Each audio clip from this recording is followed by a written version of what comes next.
Assalamualaikum. Salam. Tahun berapa bang tinggal di sini bang? 2007 lah. 2017. 2017. Ini sudah Saya sudah 3 tahun. tidak rumah masih sejak pertama abang duduk di sini udah rumah dari pelepah rumbia ini. Bukan, kalau dulu sebelum saya bikin ini di sini ya cuma gubuk segede kandang ayam tuh. Nah, lantaran kena angin selalu kan, hancur lah dia. Nah, bikin lah kayak gini. Ini udah 3 tahun. Bikin pelepah dari Nah, pelepah bikin perpak media. Karena kita ada anak kan, kalau sendiri kan nggak apa-apa, situ satu kecil aja boleh. Sayang kita sama anak kan. Nah, bikin lah kayak gini. Berapa orang anak bang? 2. 2 orang. Itu udah sekolah semua bang? 1 yang sekolah 2 SD kan, 1 lagi belum.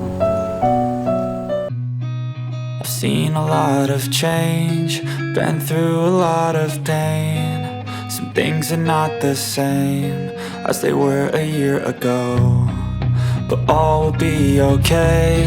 I move on each and every day. The past is where it stays, way back a year ago. I've changed for the better this time.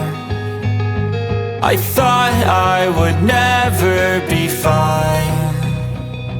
I strive just to say I'm alright, and for the first time in a long time I'm alright.